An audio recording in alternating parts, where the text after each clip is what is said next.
Olá pessoal, continuando as nossas aulas de introdução à geologia, aula 2, falaremos agora dos agentes endógenos do relevo, os chamados formadores do relevo, tá? São basicamente três: tectonismo, abalos sísmicos, os terremotos, e o vulcanismo. Eles criam novas formas de relevo, daí o nome de construtores. O tectonismo, também chamado, atenção, diastrofismo, né?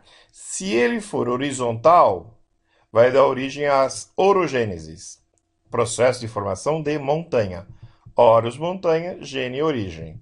Se for vertical, a epirogênese, em formas de áclase e de paráclase. Veremos a seguir o que significa isso, ok? Orogênese e epirogênese, portanto, são tipos de classificação dos movimentos tectônicos, um dos três formadores do terreno de forma interna. Vulcanismo e abalo sísmico são os outros. Orogênese são movimentos de curta duração, sob o ponto de vista da geologia terrestre, da história do planeta, não é? Ocorrem nas áreas de atrito das placas, em terrenos instáveis e são movimentos mais recentes, da origem, por exemplo, do dobramento moderno. Lembre-se, o Brasil tem montanha? Tem montanha. O Brasil já sofreu o processo de orogênese? Sim, mas não recente. Recentes são os Andes, o Himalaia, etc. No Brasil, as nossas montanhas são arredondadas, meias laranjas, pães de açúcar, mares e morros, Serra do Mar, Serra da Mantiqueira, são claros exemplos das montanhas brasileiras bastante erodidas. Já a epirogênese, que ocorre nas áreas mais estáveis, portanto nas plataformas, onde o Brasil está localizado, lembram-se disso, né? É um movimento, sob o ponto de vista geológico, de mais longa duração. E basicamente, o que é a epirogênese? É o soerguimento ou o rebaixamento de grandes áreas do terreno. A orogênese são movimentos horizontais, dão origem às grandes cadeias de montanhas. A epirogênese, movimentos verticais, dão origem aos falhamentos. Aqui um exemplo de epirogênese, né? Nós temos Horst e o Graben, tá? Quando se eleva é o Horst, aqui ó, o Horst aqui. Quando rebaixa é o Graben. Então aqui, por exemplo, você tem o Graben, né? No caso do Brasil, nós temos um exemplo bem clássico em São Paulo, que é uma falha geológica que deu origem ao Vale do Paraíba, com duas cadeias de montanhas que se separaram, Serra do Mar e a Serra da Mantiqueira, tá? Que são meias laranjas, pães de açúcar, terrenos bastante antigos. Os limites entre as placas, nós já vimos isso aqui, então vamos revisar rapidamente. Os limites divergentes, que dão origem das dorsais. Os convergentes, que dão origem a vulcões, dobramentos modernos. E os transformantes, por exemplo, a falha de San Andreas. Eles se deslocam em direção contrária. Consequência da movimentação das placas tectônicas. 1. O afastamento de duas placas em sentido contrário acarreta o quê? A expansão do fundo oceânico, lemos, as dorsais, a abertura de uma fenda, o rift, lembra da África, região do Rift Valley, e o distanciamento entre os continentes, tá? Na formação, no afastamento dos continentes, que é a deriva continental, por exemplo, estudada na aula anterior. Nós já vimos essa imagem, né?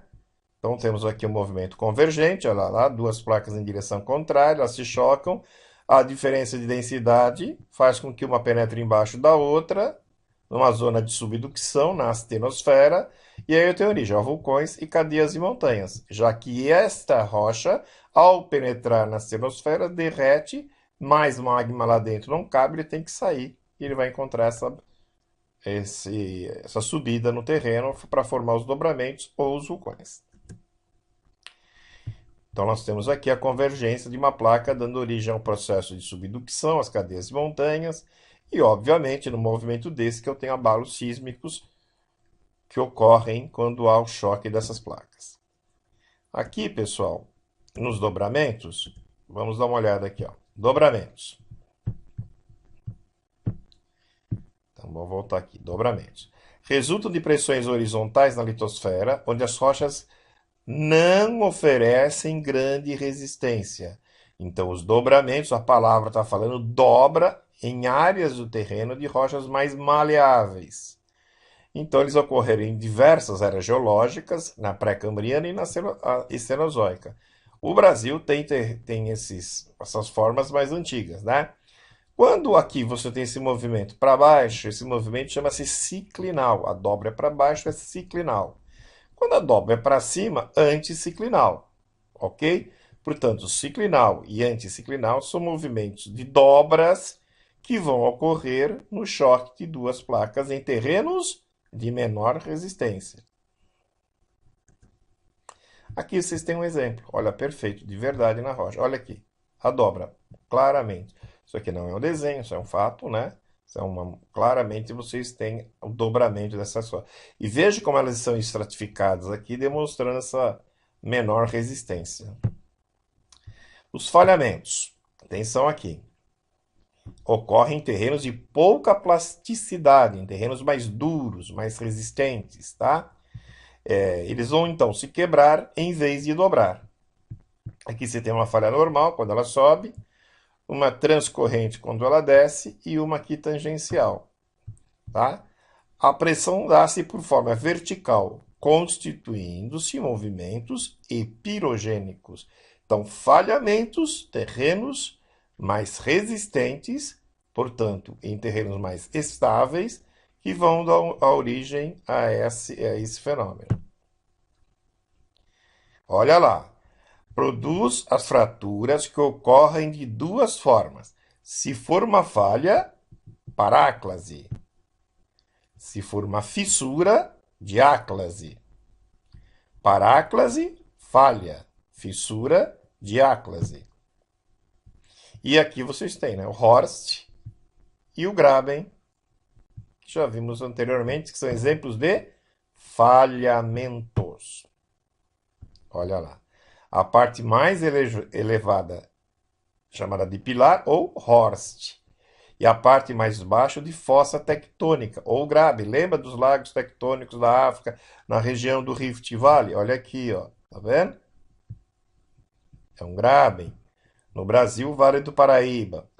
Então vai ocorrer uma fratura onde vai haver um deslizamento. Esse deslizamento chamamos de diáclase, tá? Olha aqui um tipo de falha. Olha a falha de San Andreas aqui, na região dos estados na Califórnia. E olha aqui as fraturas, que podem eventualmente se separarem por um movimento mais forte. Abalos sísmicos, terceiro agente modelador, né? Então você tem um abalo, olha aqui uma fissura no terreno, o epicentro e o hipocentro. Vamos ver em seguida o que é isso. E aqui você tem as ondas de deslocamento de energia, né, que vão dar origem aos terremotos. Então, abalo sísmico terremoto é um terreno na superfície terrestre produzido por forças naturais situadas no interior da Terra. Olha, isso é importante. O hipocentro é o local de surgimento do abalo. Portanto, aqui o hipocentro.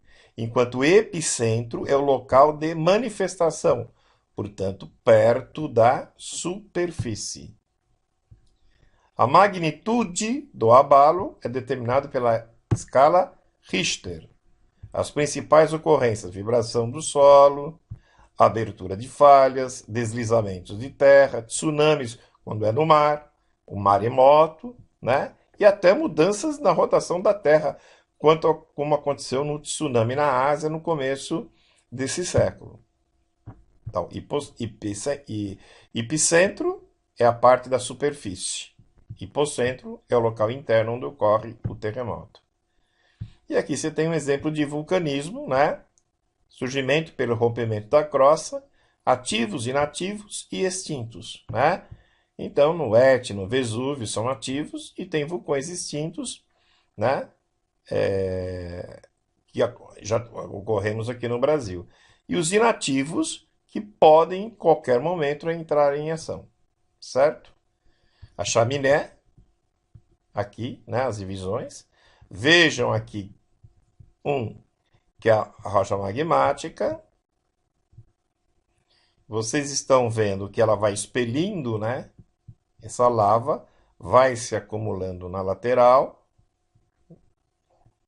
e isso é um dos fenômenos mais incríveis da natureza. Ok, pessoal?